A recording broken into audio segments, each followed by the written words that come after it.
Thank you for tuning in to the Jurassic Park cast, the Jurassic Park podcast where guests chat with me about Michael Crichton's 1990 novel Jurassic Park, and also not about that too.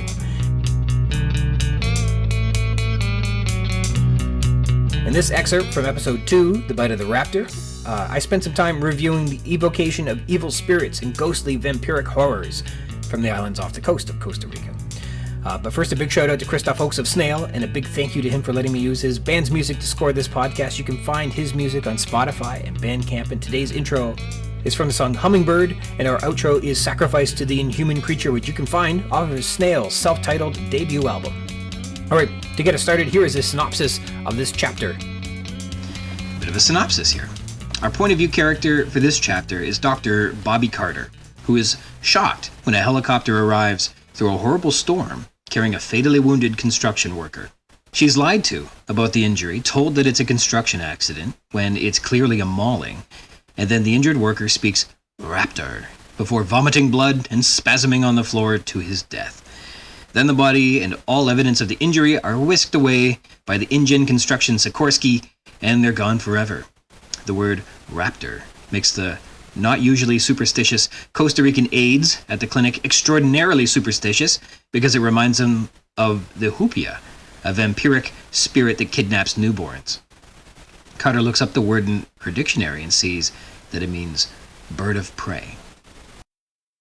And to further color our investigation into the mysterious horror story that Crichton is weaving, here's an especially compelling excerpt from this chapter, page 5 in my paperback edition.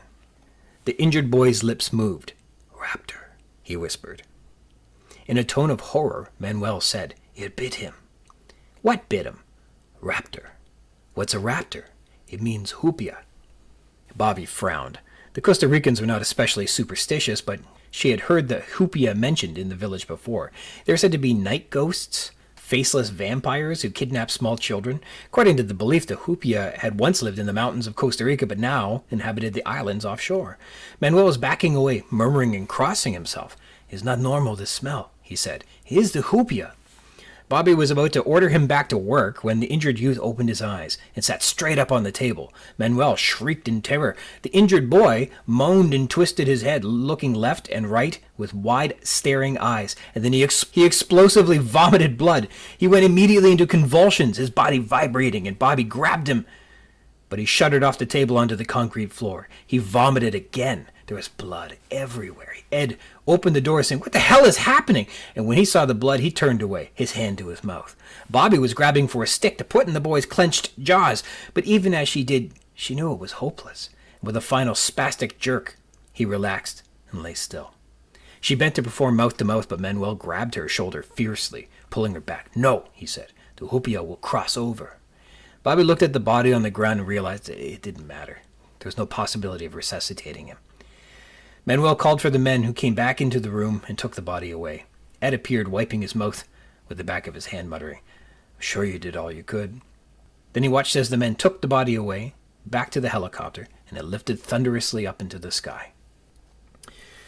In terms of mystery building, this is the novel's prologue during an age when raptor isn't a commonly understood nickname for velociraptors. Nobody understands what a raptor might be when this book is written, and so the novel has the opportunity in this moment to influence your interpretation of a raptor.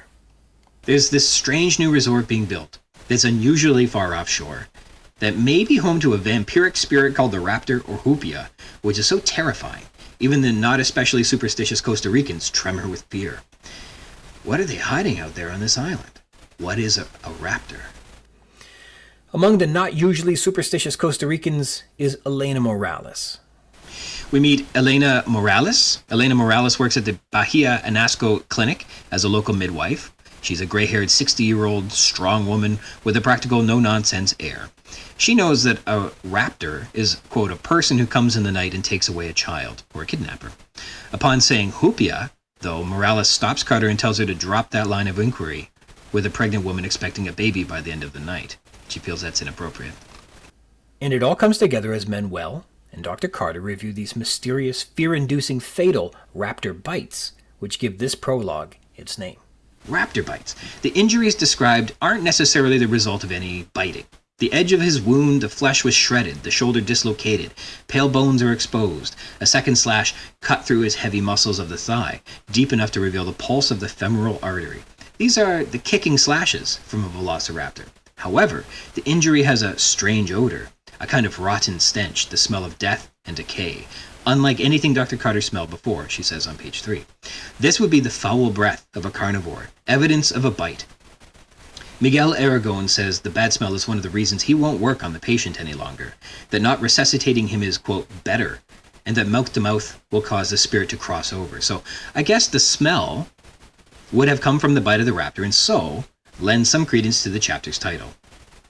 The mythos of the Hupia is confirmed or strengthened, or at least emboldened in Manuel Aragon's heart by that bad smell. The result of the bite is what helps the fear take purchase in his soul and causes him to act entirely out of character, against his training, against his Hippocratic oath. The bite of the raptor, it instills irrational fear, terrifies the locals, and evidently killed this man. And that's pretty horrifying. And this is the tone Crichton lays out for Jurassic Park. After his ominous forewarning about the reckless spirit of the emerging field of biotechnology, we get this horrifying, pungent, deadly foreshadowing that whatever a raptor is, it's going to be a big problem in this novel. Alright, a big thank you to you for tuning in. If you're interested in more of this podcast, you can find it wherever podcasts are.